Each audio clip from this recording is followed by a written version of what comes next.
Olá, seguidores! Hoje estamos aqui com uma mesa de debates em um assunto que interessa a todos vocês, tanto quem ouve a performance musical, quem escuta, os instrumentistas, os músicos, e também quem participa da música de concerto.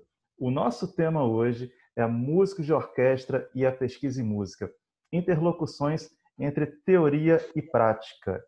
Estamos hoje aqui com a Aparecida Valiati, que é mestre em musicologia pela FRJ, violista da Orquestra Sinfônica do Espírito Santo e professora de viola da Escola Técnica de Música, Teatro e Dança FAFI, ganhadora do Prêmio Funarte de Produção Crítica e Música no ano de 2016. Estamos também com o clarinetista Anderson Alves, doutorando em música pela FRJ, mestre em música pela Universidade de Brasília e bacharel em clarineta pela Universidade Estadual de Campinas, clarinetista da Orquestra Sinfônica Nacional da UF.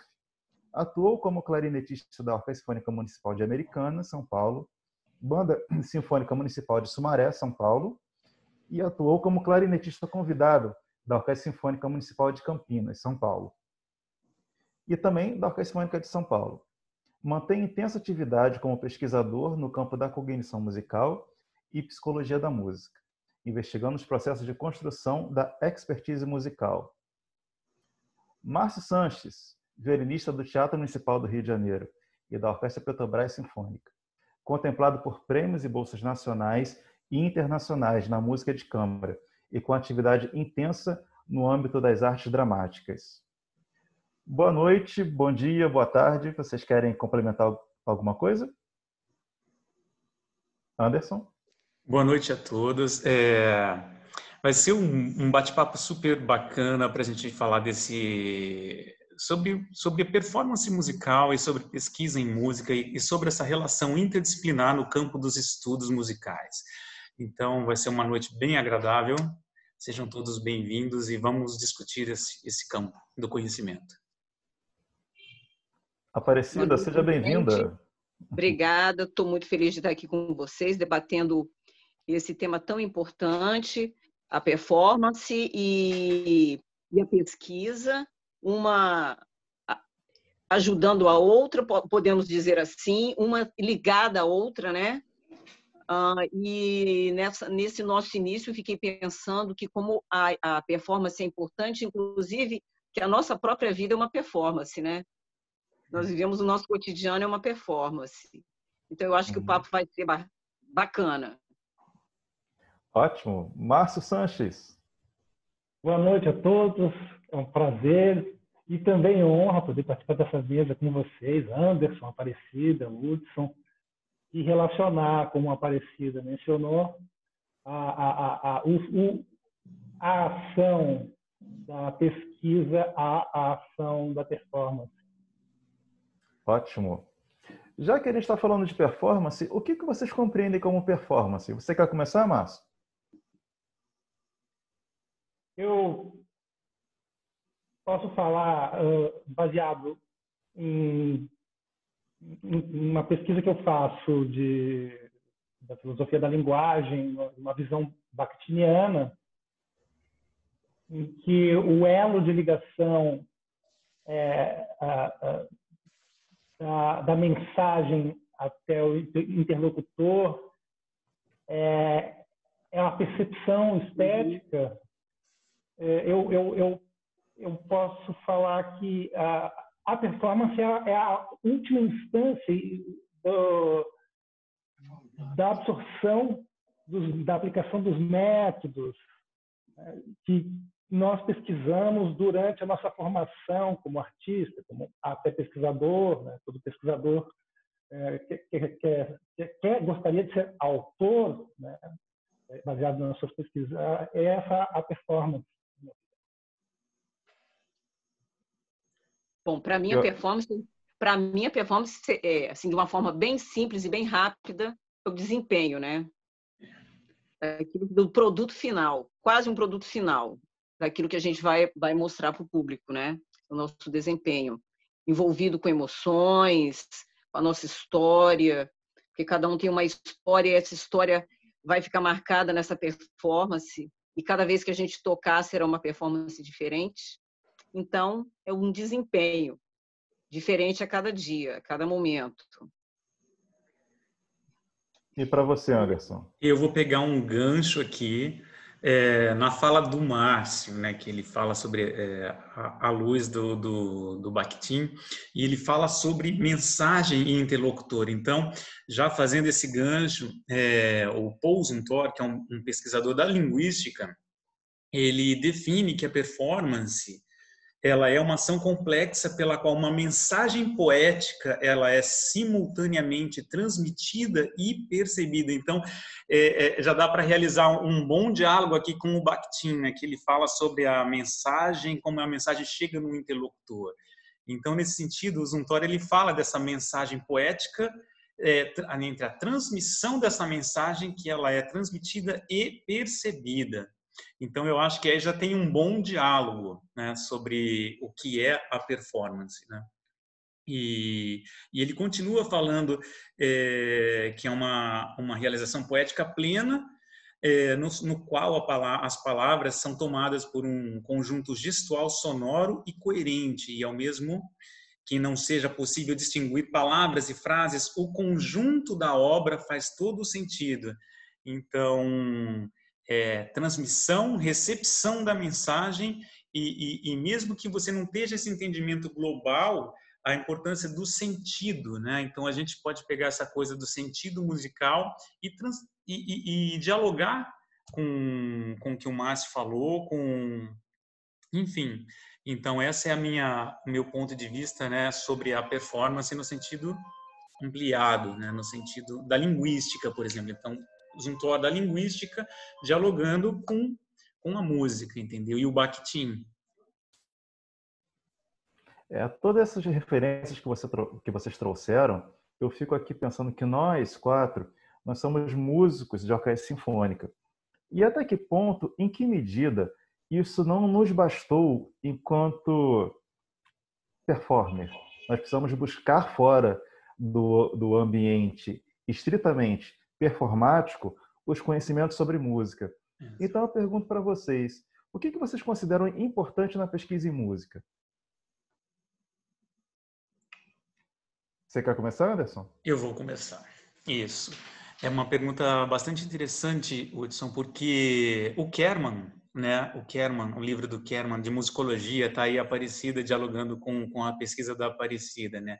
Ele diz que a música pela música, né? É quase uma ação positivista, né? E vamos traduzir isso para uma linguagem um pouco mais acessível. A música pela música seria você fazer teses como uma tese de uma análise, né? Uma análise quais são os acordes, isso é mais ou menos isso que ele fala. Então, o positivismo é isso. Então, o Kerman ele pede para superar isso, né? A crítica dele é investigar a música em outras áreas, é investigar a música na linguística, é investigar a música na etno, à luz da perspectiva etnográfica ou etnomusicológica, a perspectiva da filosofia da música ou da psicologia da música. Então, eu acho que, respondendo à tua pergunta, eu acho que a perspectiva interdisciplinar é o caminho para a pesquisa atual em música, né, em performance musical. Então, esse é o meu ponto de vista. O que você pensa disso, Hudson? É interessante você apontar para esse aspecto das linhas de pesquisa, que são as várias perspectivas que cada sujeito vai ter em olhar para um objeto de pesquisa. E a linha de pesquisa, ela te auxilia a encontrar o campo teórico que vai conseguir dialogar com aquilo que você está querendo pesquisar. Aparecida, você concorda com isso? Olha, eu concordo, mas nem todo mundo pensa assim, né? Algumas pessoas pensam que a performance está isolada de toda essa bagagem teórica, de pesquisas e de linhas, né? Tenho ainda na cabeça que ser um performer é só saber tocar um instrumento, só saber, né? É tocar um instrumento, mas por trás disso tem muito mais. Porque para se tocar bem um instrumento, tem toda uma história por trás daquela música, por trás da própria história do instrumento. E como o Anderson falou, é uma história do público que está ali, daquele momento, da mensagem que você vai mandar para aquele público. Então, o estudo por trás da performance é importantíssimo. Agora, eu acho que ainda é um caminho que ainda existem alguns bloqueios, algumas pedras, né, que nós temos que, como assim, passar um arado e igualar esse terreno, né? Então, eu sinto ainda essa dificuldade em algumas pessoas entenderem da necessidade do estudo acadêmico, da produção de artigos e de pesquisas relacionadas à performance, que não seja apenas ir lá gravar um CD, que não é apenas, mas que tenha um aprofundamento maior. Né? É o que eu penso. Sim. Márcio, eu fico pensando também em músicos que, apesar de terem construído um caminho de pesquisa, não necessariamente estavam dentro da academia. E me parece que é o seu caso. Você poderia falar um pouco sobre isso para nós? Poderia, sim, Hudson. Eu tenho vivido intensamente a minha pesquisa através da música. Eu tenho uma realidade, eu tenho uma estrutura pré-concebida, teórica, feita por outros pesquisadores, uma teoria de consenso também generalizada, universal, feita pela experiência de pessoas que se apresentam, que performam e que pesquisam. E, por outro lado, eu tenho a minha formação desde criança, da minha cultura, a minha realidade do viver. Isso faz com que eu possa relacionar sempre a minha pesquisa com a minha performance e manter isso sempre viva, né? Porque a pesquisa, né? A gente se depara com a vida real, né? De antes e de agora, né? Nosso íntimo formado até o presente átimo de tempo, né? E a gente percebe os personagens, os heróis da pesquisa. E nesse gesto de diálogo, de como é que eu posso falar, de alteridade, né, a gente gera uma dimensão bastante maior no nosso âmbito de performance, de conceito, de pesquisa, que é a aceitação do que a gente não conhece, do que a gente não pode se identificar, e que, para mim, é a formação do novo, e que vai através da performance, dialogando com quem ouve, através da pesquisa, no caso do autor, o pesquisador profissional, né, por assim dizer, vai também interlocucionando com quem aprecia a pesquisa. Então, é mais ou menos um processo parecido, né? Porque, na minha opinião, no processo acadêmico, no processo empírico, é necessária a interlocução. Interessante quando você fala abrir espaço para o novo. Eu imagino que nós, enquanto músicos da performance, o próprio fato de você buscar um instrumento musical, seja ele qual for, por si, isso já é um caminho de pesquisa, porque você tem que pesquisar repertórios, você tem que pesquisar aqueles sujeitos que tenham uma interpretação semelhante à que você está buscando, ou que aqueles sujeitos que tragam, de certa forma, algum encantamento com relação à performance. E, de todo modo, você já tem que ali encontrar um caminho de pesquisa, seja de repertório, seja de técnica. Então, me parece que essa é a gênese do músico. O que você acha disso, Anderson?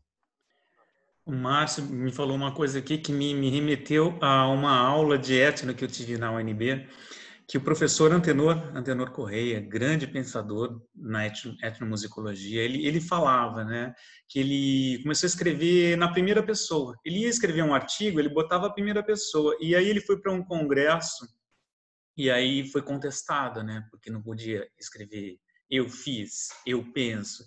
Aí ele, como etno, ele falava assim, não, eu quero responder. Eu, baseado em 30 anos de carreira que eu atuo como músico de orquestra. Então, essa experiência empírica, para mim, já serve para eu falar, entendeu? Então, eu acho, sim, que a gente tem que falar, sim, na primeira pessoa. Porque baseado em quê?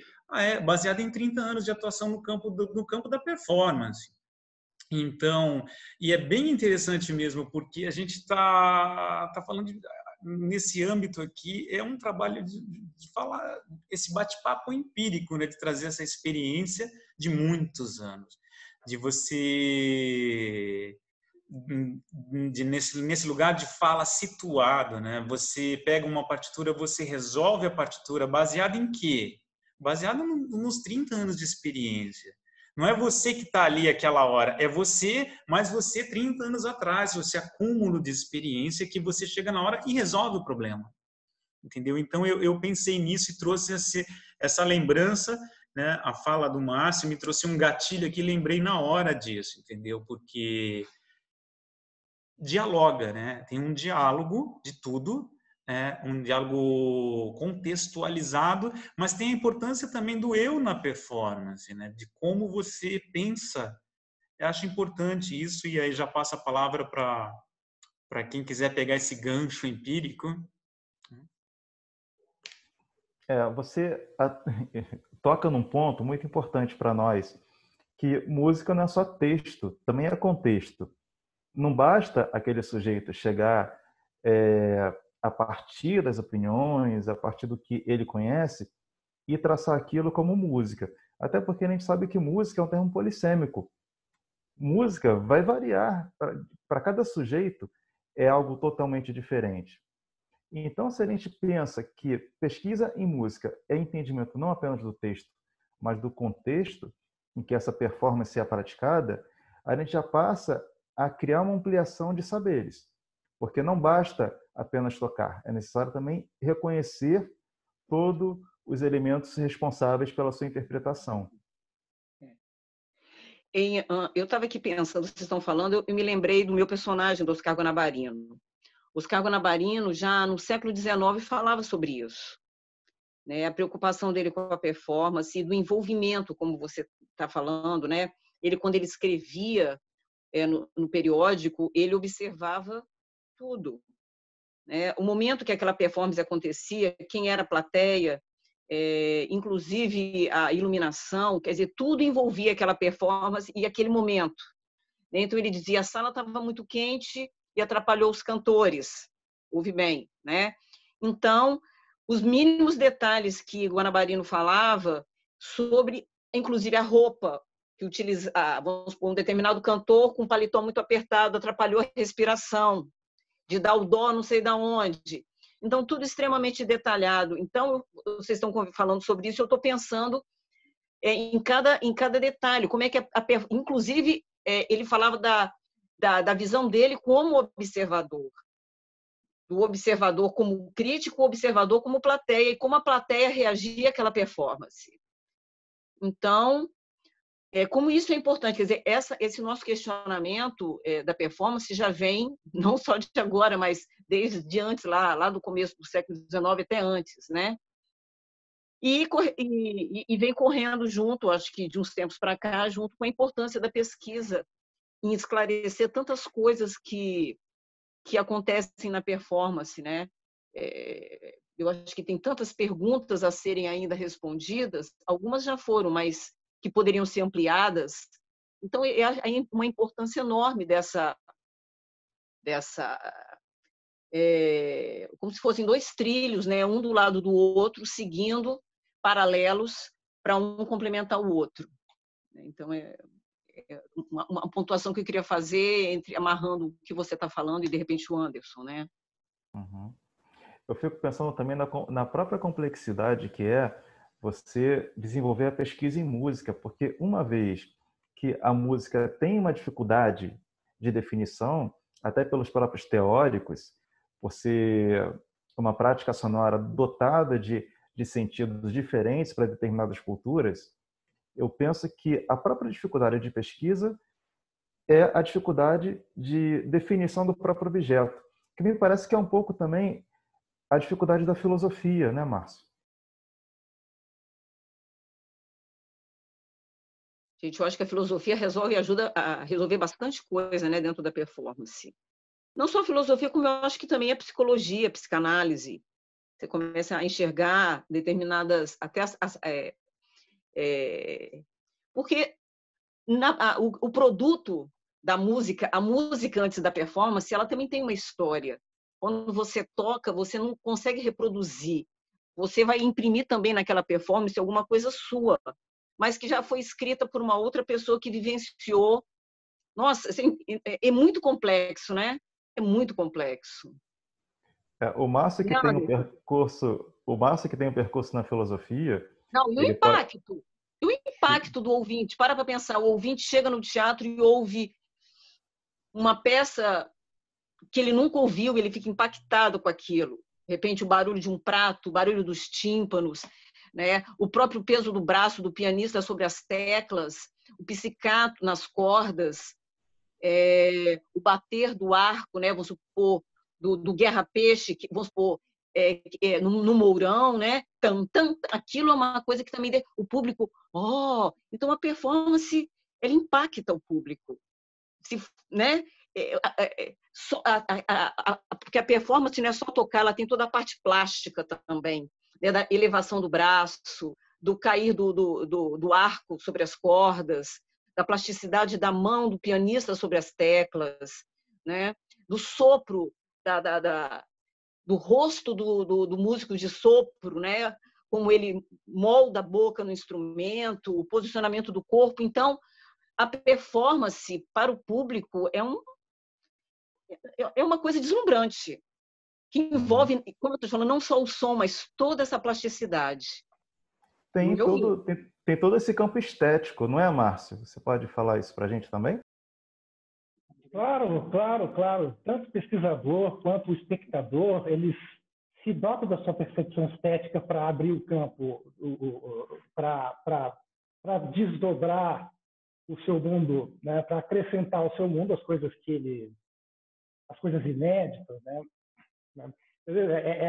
Esse negócio do objeto e como a filosofia trata desse negócio do objeto, né? O pesquisador, por que ele relaciona a sua pesquisa à performance? Porque ele tem a alteridade, né? Ele tem a interlocução com os elementos da sua pesquisa e sabe ou imagina o que ele deseja ou o que ele necessita, né?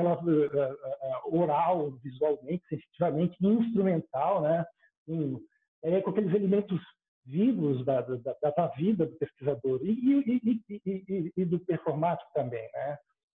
Então, por isso que é um pouco confuso a gente se atrelar ao objeto da pesquisa, bem como as personagens, que estão completamente alheias, antecipadamente elaboradas por diversas personalidades anteriores, atrelar tudo isso à nossa vida. Né? Porque a gente corta o sentido da pesquisa ou da performance. E existe o momento do crescimento. Esse momento do crescimento é o que sai da tua boca para proferir, o que sai das tuas letras de autor, os sons que saem do teu instrumento e passam por um processo cognitivo e perceptivo e vão entrar na mente de quem vai desdobrar esse universo para você, retornando muito mais diverso para a sua apreciação novamente. Né? Então, a escolha do objeto talvez seja a falta de um pouco de ausência do diálogo. Né? Quer dizer, você monologicamente agindo, você mata a sua vida, né? E também a vida de quem estava pesquisando, de quem ofereceu esse material precioso para a elaboração de um projeto de pesquisa de performance. Agora você tocou em um ponto que é muito interessante para que nós possamos desenvolver, que são as dificuldades da pesquisa em música. muitas pessoas podem dizer, bom, esse percurso teórico que vocês estão fazendo, essa conversa, esse diálogo, é só blá blá blá, eu não estou entendendo nada, isso não importa, o que importa é tocar.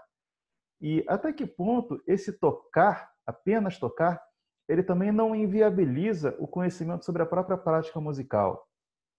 E eu acho que vale a pena a gente também citar que se o sujeito desconhece o campo da pesquisa em música, talvez fique um pouco mais difícil também ele compreender o que seja a própria performance da música de concerto, né? Acho que vale a pena a gente também frisar que estamos aqui falando da música de concerto, não de todos os gêneros musicais. O que você acha disso, Anderson?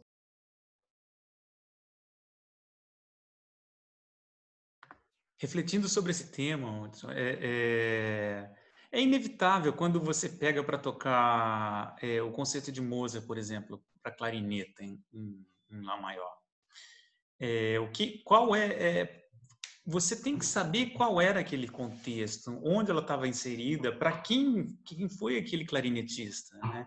E até recentemente, numa pesquisa, eu fiz essa pergunta e o professor me respondeu, né? Que ele, assim, o aluno vai estudar com ele, por exemplo, Weber, o Carlo Maria von Weber, que ele dá um livro para o aluno, leia esse romantismo alemão, porque mais ou menos nesse período que o Weber compôs esse concerto para clarineta, essa era a linguagem na literatura. Então, vamos tentar entender a literatura, qual era o contexto no qual ela estava inserida. Então, são elementos que só vão agregar a performance. Qual era a linguagem do romantismo? Por que é diferente? Como que era, por exemplo, a apogiatura? A apogiatura ela começa de cima, com a nota de cima, ela começa com a nota de baixo. Você vai ensinar isso para os alunos, não, você fala, ela começa na nota de cima, mas por que ela começa com a nota de cima? Entendeu? Porque o estilo interpretativo da época era inserido dentro de um contexto que ela começava de cima, entendeu? Então, é importante, entendeu? Até me fugiu da memória aqui, porque tem um livro do Daniel Barenboim, um judeu, com um escritor ali, do lado, ali na Palestina, era um judeu e aí o diálogo era justamente esse. Eles começam a falar sobre obras musicais e o pesquisador, o escritor, ele dialoga, entendeu? Então, nesse período estava acontecendo isso, então é inserido dentro desse contexto. E quando você faz isso, Hudson, pode ter certeza, entendeu? A performance melhora, a interpretação melhora, entendeu? Isso é fundamental, né? Mas o que é isso? Você buscar o que estava acontecendo no período, o que é isso? Isso é pesquisa, né? Isso é pesquisa. Na verdade, Anderson, eu acho que até vai até mais longe, né? É pensar também, nós que somos músicos de orquestra, né? Pensar, quando eu comecei a estudar, eu penso assim, como é que a orquestra surgiu, né? Como é que a música surgiu? Então, algumas respostas só virão com pesquisa, com estudo, né? As correntes onde cada compositor estava inserido, né? O classicismo, o romantismo. Então, só com estudo, só com pesquisa, né? Você falou no Batikin, tem o Stuart Hall e tantos, no Kerman e tantos outros, né?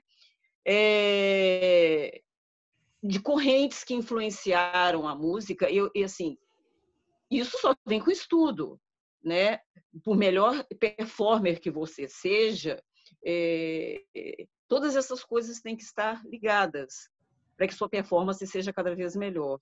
A sua compreensão do contexto histórico, político, sociológico, né? daquela peça, ou mesmo da sua compreensão como músico, né? Então, eu acho que tem que estar sempre ligado, e é importantíssimo o estudo e a pesquisa como eu falei, corre paralelo como trilho, né? Para mim, é a minha visão. Sim. Né? Seria o ideal, né? Sim. Márcio, a própria definição do som, ela já envolve todos esses elementos de tentar constituir um sentido.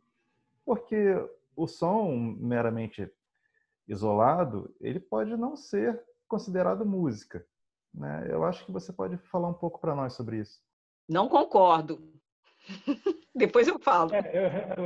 Hermeto Pascoal poderia falar muito disso, muito bem disso, né? Eu acho que, em todo caso, nós temos uma resposta pessoal e perene, eterna, às imagens que a gente recebe dos organismos que nos oferecem a técnica instrumental, a técnica histórica, a técnica sociológica, né? Então, essa resposta, né, é o que faz da pesquisa um organismo em constante mutação, né? Sempre renovado e se faz viva na performance, né? Na contemplação dos concertos, peças, obras de arte, dança, audiovisual, texto. Portanto, o som, ele simplesmente é uma instância que vai gerar uma atividade estética, que vai denotar a pesquisa de estilo, de história, de sociomusicologia, etc. e tal, e vai chegar sempre ao ouvido daquele que vai te entregar multiplicado pelo mundo dele. Né? Eu, por exemplo, quando eu toco, a cada momento eu estou renovado. A cada momento. Né? São muitas as referências. Eu também. Né? Todo mundo tem experiência cultural, assim, em lugares onde essa linguagem é mais latente, né? Comida, bebida, festa, costume, vestuário, religião, língua, né? O depoimento de artistas notáveis, pessoas qualificadas, técnica, cultural e moralmente. Então, a performance, o som que sai dela, a palavra, a dança, o movimento, etc., né? A performance vem embebida desses processos de conhecimento cognitivos via pesquisa, né?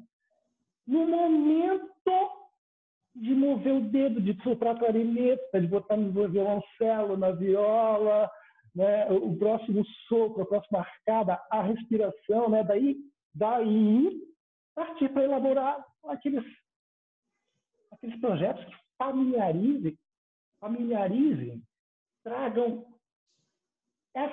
esse conhecimento que a gente tem dessas fontes técnicas, tecnicistas, um pouco esteticistas, nem tanto, muito aplicáveis, muito boas, abrangentes, mas trazer, através da performance, né, que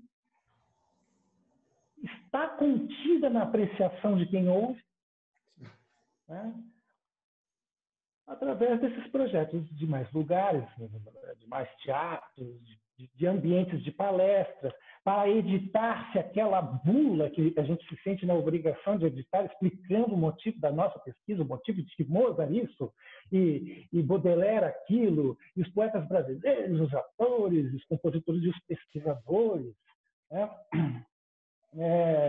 Para apreciação singular de cada um, né? Para se tornar algo mais comunitário, com cada vez mais interlocução, com cada vez mais troca e mais desdobramento no mundo da informação, da estética. Então, essa questão do som. Né? Eu só queria fazer um acréscimo, que eu digo que esse som, para se transformar em um sentido musical, ele depende da escuta e da definição daquele que está do outro lado, né? Tanto do músico, claro, que está produzindo aquele som, quanto a quem está escutando, nesse sentido de definir isso aqui a um sentido que seja um sentido estritamente musical, porque senão ele seria ruído. Pois é. Aí nós vamos cair naquela... no que o Scruton tem dito, né? O livro dele, A Beleza. O público também ele vai você está falando em som, em desvendar esse som. Eu acho que tem muita coisa hoje que é feita por fazer, né? A beleza, talvez até o público não está indo muito ao teatro, porque talvez não tenha encontrado ainda a beleza. Isso também, o meu personagem Guanabarino já dizia isso. Falta beleza. A beleza. Hoje parece que a arte ela é feita mais para chocar do que para embelezar, do que para gerar o sentido do prazer, né? Então acho que o som está envolvido nisso, no belo, né? na sensação de tornar aquilo agradável. Talvez seja um caminho, né? E eu acho que a performance ela tem obrigação de tornar esse som belo. Para mim, sim. O som, como eu disse, não é só o som, é um todo, né? É aquela sala, você chega no teatro, aquela sala com aquela iluminação, depois tocam os 3 sinais, todo um ritual, depois a luz se acende, os músicos entram, você senta, o público aplaude. Então, eu acho que talvez o público esteja procurando esse belo, esse sentimento talvez até de pertencimento.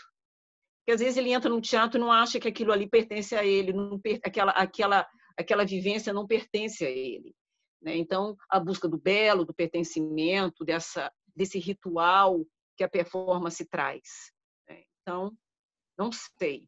Eu falei em som e eu pensei nessas coisas todas. Sim, você falou em ritual, e ritual também passa por essa corporeidade, né? Passa pelo corpo numa série de adestramento de movimentos, né? Eu acho que não há como a gente deixar de falar isso. E talvez o Anderson consiga falar um pouco melhor para nós sobre isso. Falar sobre o corpo, o papel do corpo na performance. Vou pegar esse gancho que vem da cognição incorporada, né? Que é o último elemento que entra na minha pesquisa, né? Porque meu mundo, ele é diferente do mundo de todos vocês, porque o meu entendimento de mundo ele passa pelo meu corpo, né? Então esse é um dos princípios da cognição incorporada, né? E aí o Antônio Damasio escreve aquele livro, né? Que fala sobre o erro de Descartes, né? Qual foi o erro dele? Qual foi o principal erro? Ele dividiu mente e corpo, né? E até hoje, se a gente for num neurologista, eles também dividem, né? São coisas diferenciadas. E aí a psicologia, né? O enacionismo, ele fala que não é a mesma coisa. A performance, né? Até tem uma frase que fala: se você não entendeu a performance, se você não está conseguindo tocar aquele determinado trecho, é porque o teu corpo não entendeu a performance, né? Então, a performance e o corpo é uno. E nós músicos, às vezes, nós esquecemos disso, né? A gente só quer pensar no nosso corpo quando ele deu um problema, quando veio a ler, quando veio... Entendeu? Isso é um pensamento um pouco ampliado. E não sei também, talvez eu tenha fugido um pouco, né? Sobre esse papel do entendimento. O Márcio falou uma coisa bonita também sobre... Márcio e Aparecida, né? É sobre a beleza, sobre o belo, sobre a mensagem, né? De transmitir essa mensagem, né? Eu toco, eu transmito essa mensagem. Quem é o receptor? E o Márcio falou uma coisa de bula, né? Eu vejo que talvez seja uma coisa de formação, né? Quem vai assistir os nossos concertos, né? Quem são essas pessoas? Ela está ali... qual é a estética? Por que ela está ali? O que ela quer ouvir? Né? Eu percebo que se a gente pensar nisso sobre uma formação ampliada, acho que até pouco tempo atrás era uma vitória o ensino de música nas escolas, né? Talvez que com essa pequena sementinha a gente ia preparar uma geração, um público para ouvir melhor aquilo que a gente está fazendo, né? Porque não é possível a gente entrar num teatro e tocar para 150 pessoas, tá? Entendeu? Então, pegando esse gancho do mar, falei um monte de coisa e estou tentando fechar na história da bula, na história da formação, na história Eu acho que posso passar a bola para o Márcio, porque a bula dele com a noção da Aparecida, né, a noção da estética, do belo, né? Então isso me gerou esse pensamento sobre o que fazer. Mas, Anderson, eu acho que isso tudo está ligado. Nós todos estamos falando sobre isso porque nós todos tivemos um embasamento de pesquisa, de estudo. Então, você vê como foi importante toda essa bagagem que nós estamos juntando com a performance para fazer esses questionamentos, né? Então, nós fizemos questionamentos, o que o público gosta, o que deixa de gostar, o posicionamento do corporal, tudo isso, se todos nós tivéssemos a ideia de, não, vamos estudar, vamos pesquisar, vamos correr atrás, eu acho que tudo isso que você falou está ligado à pesquisa, né?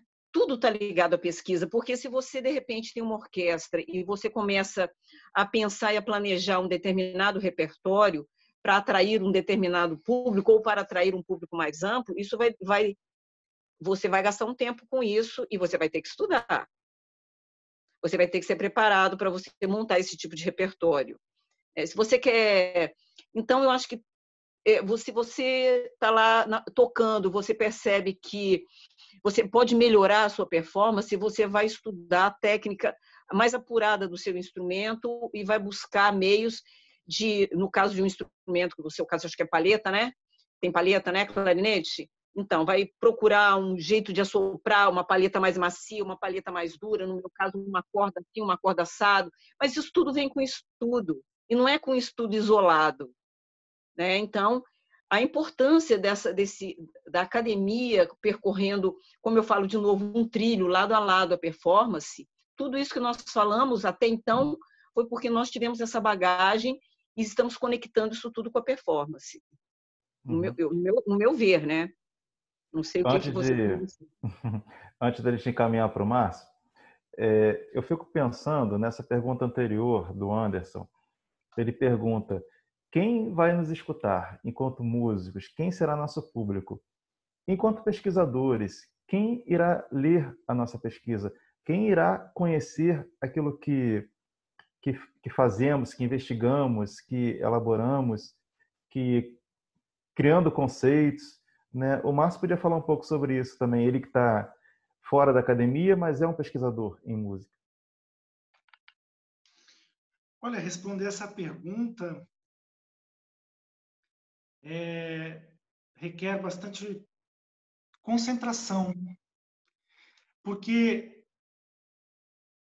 quem vai ler a nossa pesquisa, né, são aquelas pessoas que estão dotadas da necessidade de lê-la, ou do desejo de lê-las, que querem fazer daquelas letras, daquelas palavras, daquelas informações, um veículo para sentir e para se conectar à própria vida.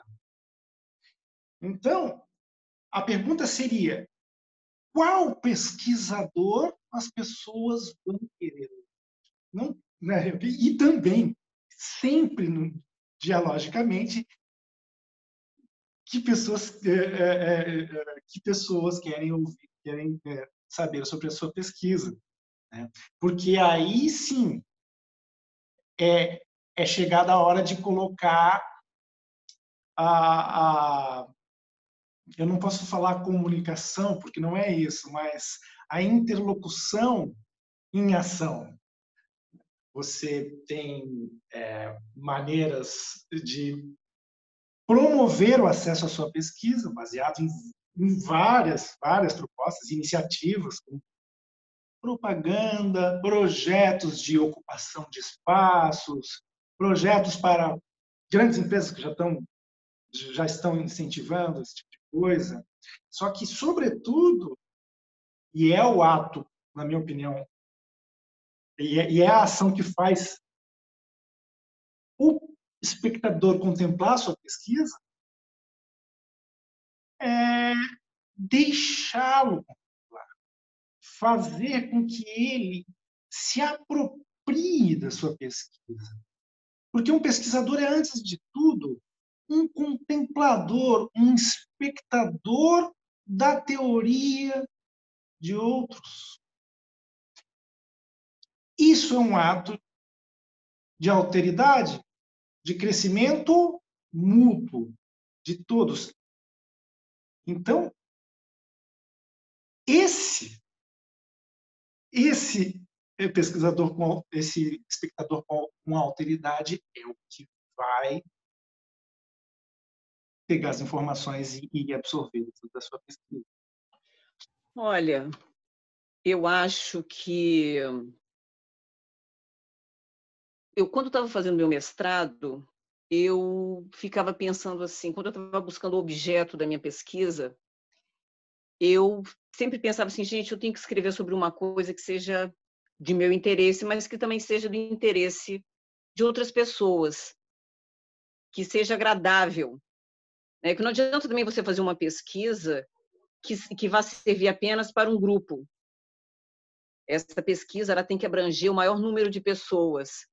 Ela tem que ser de interesse de uma não só de uma comunidade, mas da sociedade de maneira geral. Não só da sociedade dos músicos, nem dos acadêmicos, mas de uma forma mais ampla. Então, eu acho que a pesquisa, ela, no meu entender, ela tem que ter um alcance, mas ela tem que ter um alcance verdadeiro. Não adianta o pesquisador ficar pensando, eu vou pesquisar a pata da minhoca que se divide em 3 partes. Aí vai ficar uma coisa para um determinado grupo. Eu acho que a pesquisa ela tem que ser generosa, né? Quanto mais você puder compartilhar e ser um assunto interessante para que a sociedade possa ler e agregar, fantástico, né? Senão, para mim, eu acho que não é pesquisa, porque se só vai ser para um grupinho fechado, não sei, é o meu pensamento. O que você acha, Anderson? Hudson? Eu estou me sentindo provocado aqui, porque agora eu vou levantar várias questões aqui e vou jogar para vocês, entendeu?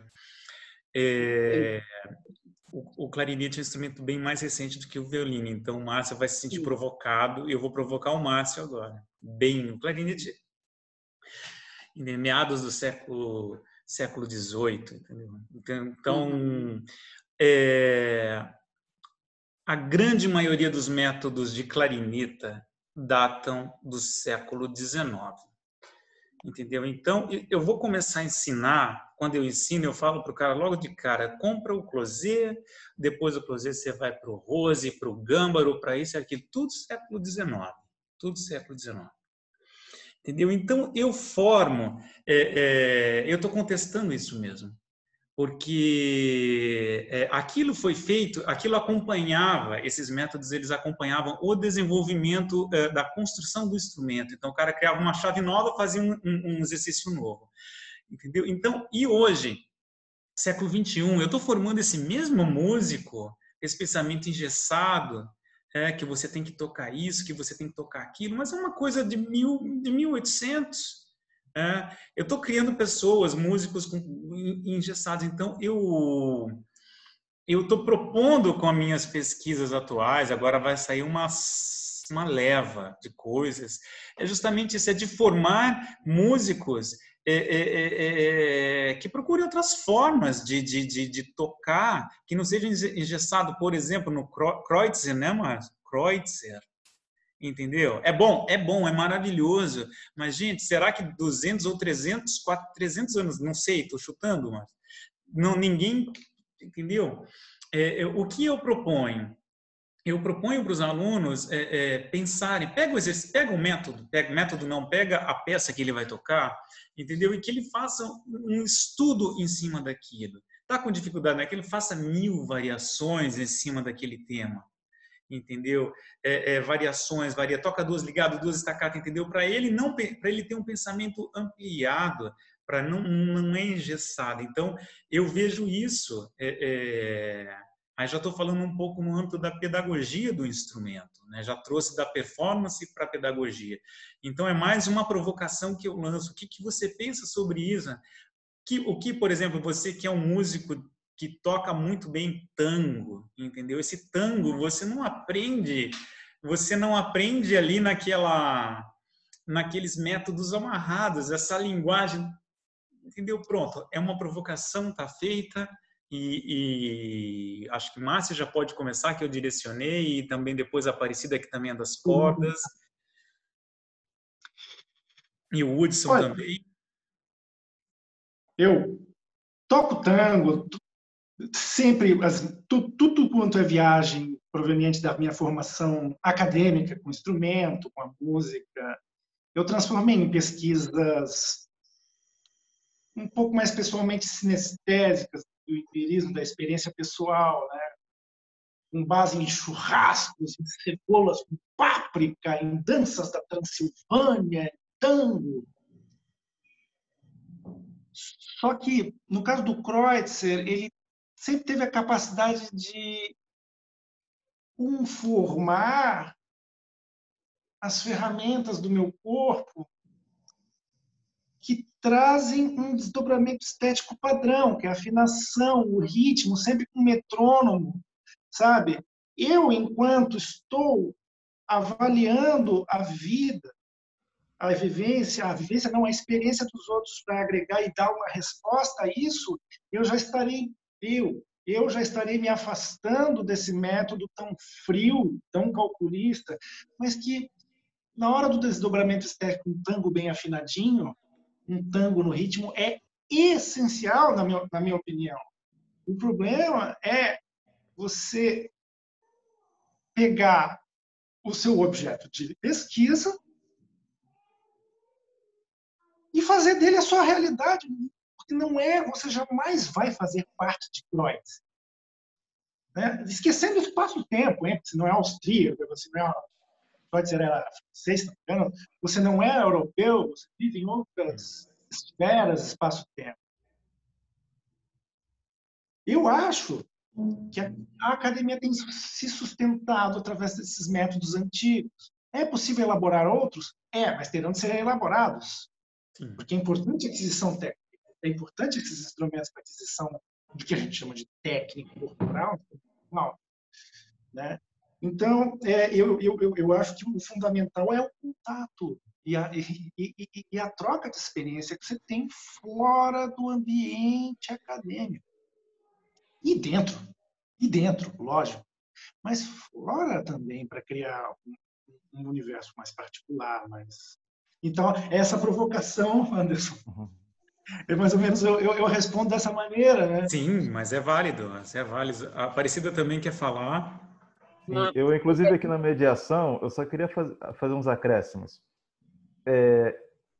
Nós temos uma compartimentação de gêneros, né? A gente diz, bom, aqui é a música de concerto, aqui é a música popular.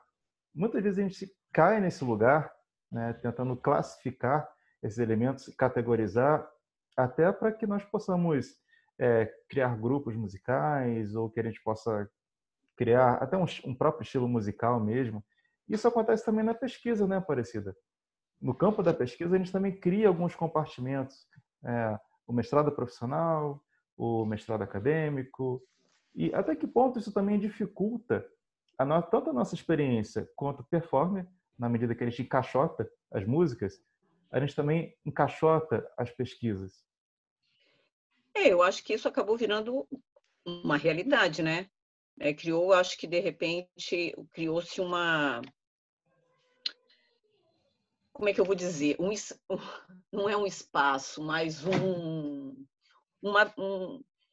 uma abertura, não é uma abertura, mas como se eles tivessem um espaço entre eles, uma rachadura. Porque aí você tem numa caixinha o mestrado profissional e na outra caixinha o mestrado acadêmico. E aí a gente pode começar a se perguntar como pesquisador, aonde isso vai levar? Vai nos levar aonde? Se for para uma ampliação de pesquisas e de saberes, ótimo, né? Mas Vai haver uma divisão entre esses músicos que fazem mestrado profissional e mestrado acadêmico? O que vai acontecer? O que isso vai gerar? Porque no futuro, talvez não muito longe, longínquo, haverá um produto disso daí, desse sistema todo que está sendo criado. E é uma preocupação e não preocupação, né? Então, é o que eu penso, né? Mas eu não sei o que você pensa sobre isso, mas depois eu queria responder o Anderson. O que você acha? Eu vou ampliar o que a Aparecida falou, né? E trazer essa hierarquização que vocês disseram, que tão em voga, né? Tem a história do performer. Nós somos performer, nós tocamos em orquestra, entendeu? Então, nós somos os músicos que demos certo? Essa é uma pergunta. Nós somos o quê? Os músicos que demos certo, nós tocamos, nós vivemos da performance. E se nós não conseguíssemos viver da performance, nós seríamos professores, educadores musicais. Então, isso também tem essa hierarquização, né? O performer e o educador musical, como se o educador musical fosse inferior. Eu não penso assim. Eu penso que não há diferença. Na verdade, Anderson, eu vou falar para você da minha própria experiência. Sim. Eu, durante muitos anos, eu trabalhei em orquestra e busquei outras formas de trabalhar. Trabalhava tocando em casamento, tocando na noite. Então, essa parte da música popular que o Hudson fala, eu sempre tive um contato muito próximo. Porque eu não sou só graduada em viola, eu sou graduada em piano também. Eu tenho 2 graduações em música. Então, quando eu não ia tocando a viola, eu ia tocando piano, né? Então, ia para a noite tocar piano bar. Quando eu comecei a trabalhar com escola e trabalhar não em aula de música, assim, dando aula de piano, dando aula de viola, mas com a educação musical e todo esse cenário envolvido, eu comecei a me questionar como performer também. Porque você tem que... O que eu poderia dar de melhor de mim para aquele aluno? O que todo esse meu conhecimento de performer ele vai me levar e o que eu vou poder ensinar a esse aluno como educador musical. Então, eu acho que a performance... Eu, pelo menos, comecei a me interrogar mais. Então, eu acho muito importante você ter os conhecimentos. Tanto que eu, mais tarde, fui fazer licenciatura em música. Eu fiz uma licenciatura e depois fui fazer uma licenciatura plena. Eu sou pedagoga. Para poder ter toda essa bagagem pedagógica para trabalhar o aluno. Mas, então, eu acho que o performer ele não é nem maior nem menor do que o educador musical, não. Eu, como performer, me indagava de como eu poderia trabalhar melhor com aquele aluno. E fui buscar mais ferramentas para eu poder ter essa parte toda didática, pedagógica, para trabalhar com esse aluno. E não me sentia menor por isso, não. Mas...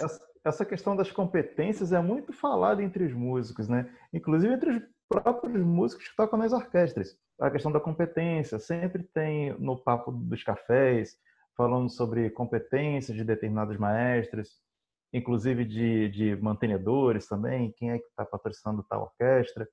Tem sempre essa pauta de hierarquia de saberes e hierarquia de práticas. Você concorda, Márcio?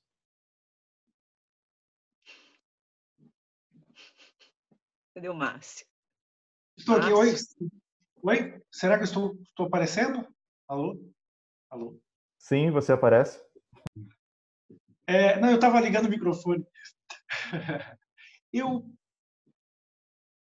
acho que é uma confusão. Eu acho que nós temos dentro do cenário de ensino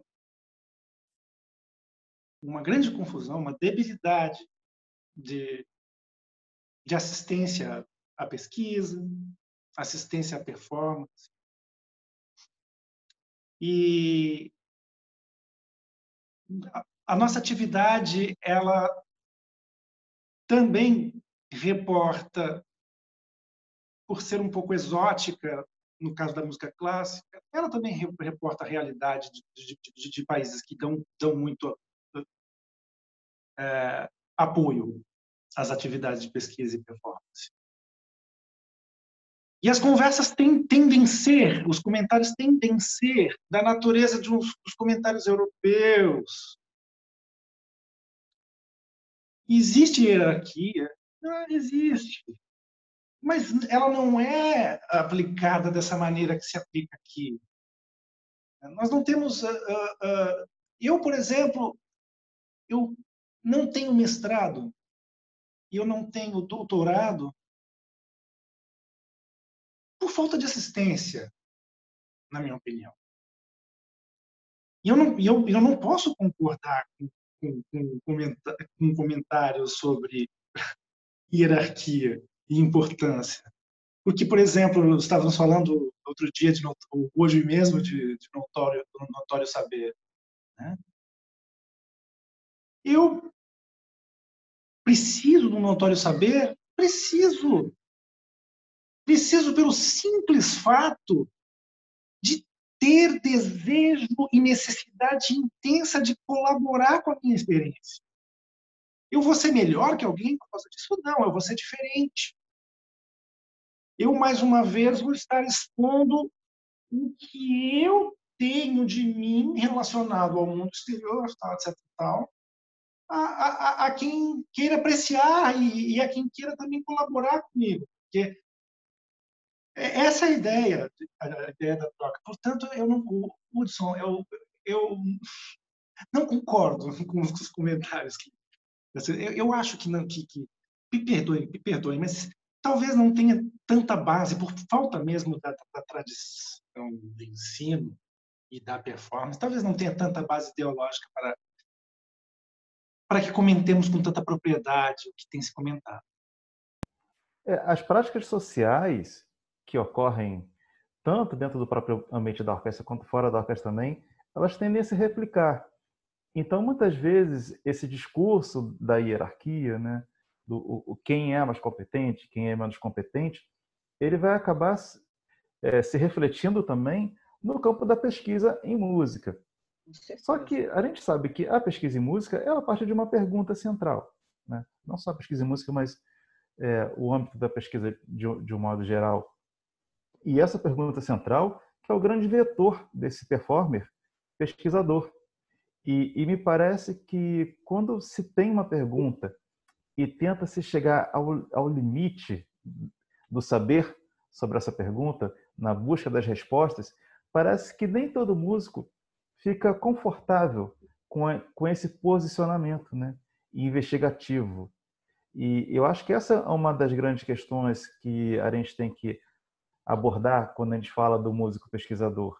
Vocês concordam? O que você acha, Anderson? Cara, Hudson, a minha performance, ela só melhorou, entendeu? Há 11 anos eu me dedico muito a leituras, né? Assim como todos nós, muita leitura sobre performance, sobre temas relacionados, sobre literatura, por exemplo, entendeu? E é perceptível, porque os vídeos dos recitais, eles foram, assim, são ascendentes, e principalmente depois de pôr em prática mesmo técnicas de preparação da performance associada à psicologia da música. Isso é notável, entendeu? Você utilizar, por exemplo, a prática deliberada, né, a técnica das 10.000 horas, que é tão falada no meio, entendeu? É notável que só tende a agregar, né? Não é nada é perdido nesse sentido. Então, mas a gente não vê isso no meio, né? A gente vê um músico muito focado na técnica pela técnica, o cara que é muito bom. A gente vê isso, né? Mas não escreve um texto, não sabe escrever um texto sobre aquilo que ele está tocando. Isso é bem comum no meio, né? Mas penso que a busca, né? A busca pelo conhecimento nunca é demais. A busca e o desejo. Então, esse é meu ponto de vista. Abro para vocês. eu concordo com você que a busca ela vai transformar. Você mesmo aí, quando você falou da sua experiência como professor, né, de clarinete, e de como você está trabalhando a experiência, da sua experiência com seus alunos, do método, né? Isso já mostra a sua busca por um melhor encaminhamento para esses alunos, né? O meu instrumento, então, essa busca só foi possível porque você estava aí focado em ler vamos chamar assim de repertório variado, né? De livros e de linhas da cognição, e não só da cognição, mas como você já disse aí, da literatura, que está te transformando não só como um melhor músico, mas também como um pedagogo. Esses são questionamentos que eu também faço comigo, né? Você estava falando aí do seu instrumento, a viola também é um instrumento, pode-se dizer, de repertório recente, né? Porque até então a viola tocava muita coisa de violoncelo, de transcrições. E eu tenho também pensado mais ou menos como você, da prática da viola, de uma forma menos engessada, que a gente estava conversando antes, né? Então, eu acho que só com estudo, para você falar de você, de como você trabalha seu aluno e como você trabalha a sua relação com o seu instrumento na orquestra ou durante uma apresentação, esses questionamentos só virão com muita leitura. E para você descrever isso que está acontecendo com você só pela escrita, que vai se tornar, né, um documento daquilo que você pensa sobre uma determinada coisa. Então, para mim, isso tem que haver essa conexão.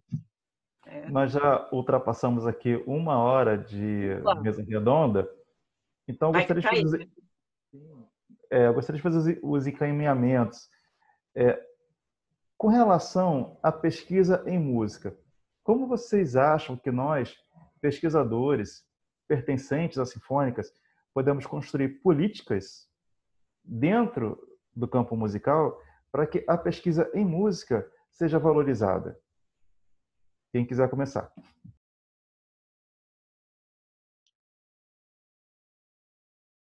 Você quer começar? Aparecida, pode falar.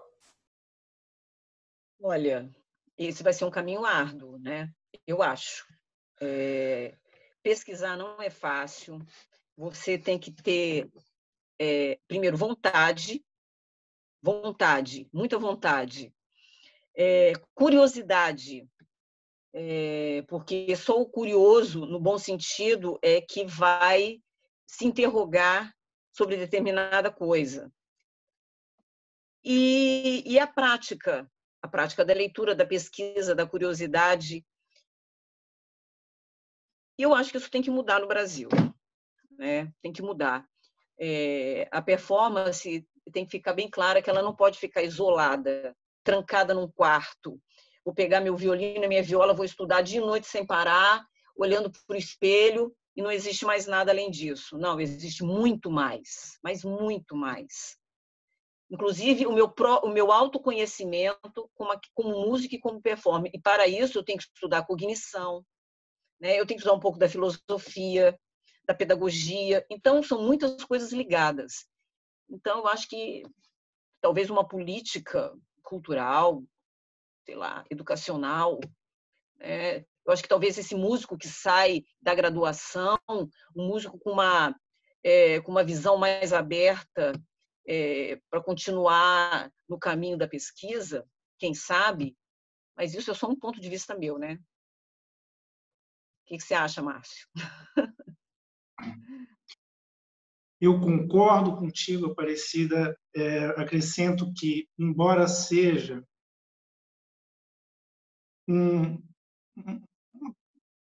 uma motivação pelo aumento da qualidade da pesquisa, que seja de tete a tete, de boca a boca, né?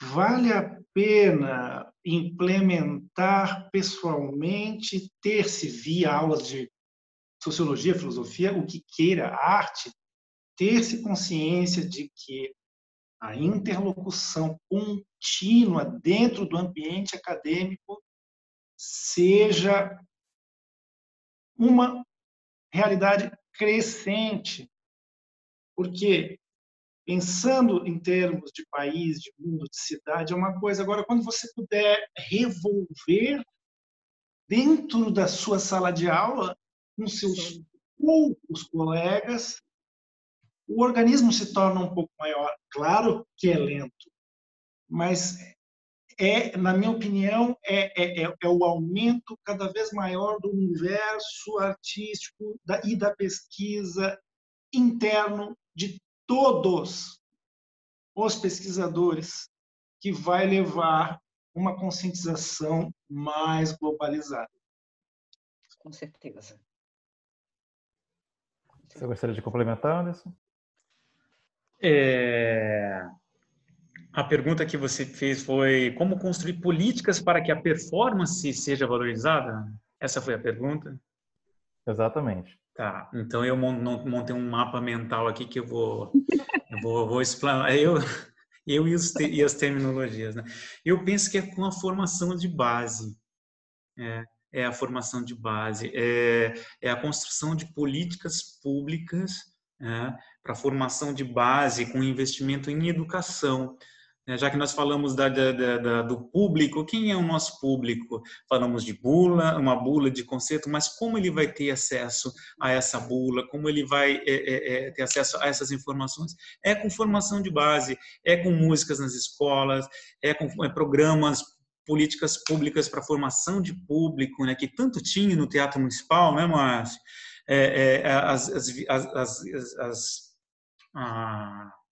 A visita guiada, as escolas nos teatros, é isso, é a professora mesmo dando uma aula complementada pelo maestro, uma associação, eles se comunicando, criando programas, através de políticas públicas mesmo, né? A valorização da performance musical, né? Principalmente agora no Brasil, com essa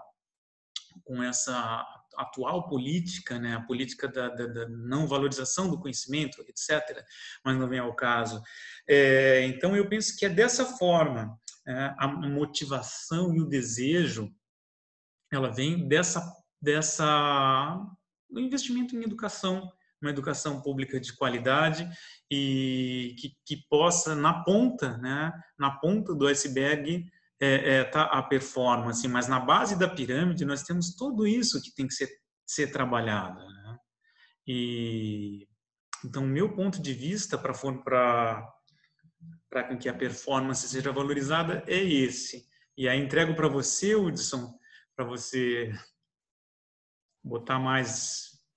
Sim, eu complemento dizendo que uma política de valorização já começa na nomenclatura. Um pesquisador em música é um trabalhador. A pesquisa é um trabalho e ela deve ser reconhecida enquanto tal. Que na medida que a gente se assume enquanto pesquisadores, a gente não pode ficar pontuando que somos estudantes. Nós somos trabalhadores, no sentido de que trabalhamos para a construção do conhecimento, produção de conhecimento. Então, a partir da mudança das nomenclaturas, talvez a gente consiga construir novos discursos sobre nossa prática. Talvez seja esse um caminho promissor. Eu gostaria de fazer, então, os encaminhamentos finais. Nós tivemos aqui mais de 1 hora de conversa, um bate-papo muito engrandecedor sobre o que é a pesquisa em música. E aí eu gostaria que vocês fizessem as considerações finais para a gente conseguir se despedir. Pode começar, Anderson. Quero agradecer a vocês por todas as impressões. Na próxima, eu gostaria de mediar, porque o Hudson tem preciosas colaborações para essa discussão. Claro, como mediador, ele acabou falando um pouco a menos. Muito obrigado a todos vocês, Anderson, Aparecida, Hudson, pela palavra. Márcia falou, agora Aparecida, então? Olha, muito feliz de participar da reunião. Nosso papo foi bastante bacana. E eu acho que tem papo para muitas conversas ainda, né, gente? Que daqui já gerou outros assuntos, né? eu acho que abrimos assim várias linhas para continuarmos o nosso debate. Muito bacana. Muito obrigada pelo convite. Anderson? Hudson, obrigado pelo convite a todos os amigos, Aparecida, Márcio. Foi muito proveitoso, né? Abrimos muitas frentes de pensamentos e como que a performance, né, associada e a interdisciplinaridade, entendeu? Como que ela pode ser estudada, o quanto tende a agregar a busca pelo conhecimento em outras áreas, entendeu? Então, um papo muito proveitoso, já com um gostinho de quero mais, viu, Hudson? Já podemos pensar na outra, né? Porque me senti muito provocado a pensar, né? Também. Isso é bom. Então, muito obrigado e já ansioso pela próxima. Foi um prazer enorme fazer a mediação dessa conversa. Anderson, Aparecida, Márcio. E fica aqui o convite já a próximas edições dessa nossa conversa sobre pesquisa em música. Agradeço a vocês também, seguidores. As perguntas vocês podem disponibilizar, que nós vamos responder. Foi uma conversa gravada, então a gente está disponibilizando agora para vocês, mas fiquem totalmente à vontade para construírem perguntas e nós responderemos na medida do possível. Agradeço. Até a próxima.